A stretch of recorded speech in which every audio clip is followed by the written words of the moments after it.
شروع اللہ کا نام لے کر جو بڑا مہربان نہایت رحم والا ہے۔ اے ایمان والو، اپنے معاہدوں کو پورا کرو۔ تمہارے لیے چرنے والے مویشی حلال کر دیے گئے ہیں بجز ان کے جو تمہیں پڑھ کر سنائے جاتے ہیں، مگر حالت احرام میں شکار کو حلال نہ جاننا۔ اللہ جیسا چاہتا ہے حکم دیتا ہے۔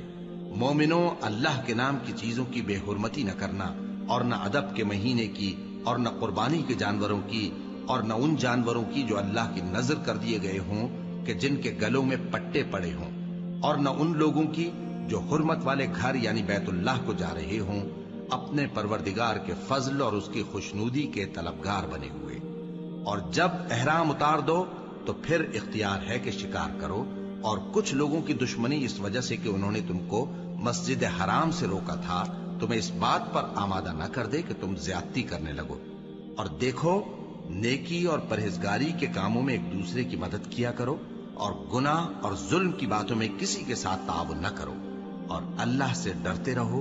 کچھ شک نہیں کہ اللہ کا عذاب سخت ہے۔ تم پر مرا ہوا جانور اور بہتا لہو اور سور کا گوشت اور جس چیز پر اللہ کے سوا کسی اور کا نام پکارا جائے، اور جو جانور گلا گھٹ کر مر جائے، اور جو چوٹ لگ کر مر جائے، اور جو گر کر مر جائے، اور جو سینگ لگ کر مر جائے، یہ سب حرام ہیں۔ اور وہ جانور بھی جس کو درندے پھاڑ کھائیں، مگر جس کو تم مرنے سے پہلے ذبح کر لو، اور وہ جانور بھی جو غیر اللہ کے آستانے پر ذبح کیا جائے، اور یہ بھی کہ پانسوں سے قسمت معلوم کرو، یہ سب گناہ کے کام ہیں۔ آج کافر تمہارے دین سے نا امید ہو گئے ہیں تو ان سے مت ڈرو اور مجھی سے ڈرتے رہو۔ آج میں نے تمہارے لیے تمہارا دین کامل کر دیا ہے اور اپنی نعمتیں تم پر پوری کر دی، اور تمہارے لیے اسلام کو بطور دین پسند کر لیا۔ ہاں، جو شخص بھوک میں ناچار ہو جائے بشرطے کہ گناہ کی طرف مائل نہ ہو تو اللہ بخشنے والا ہے، بڑا مہربان ہے۔ اے نبی، تم سے پوچھتے ہیں کہ کون کون سی چیزیں ان کے لیے حلال ہیں۔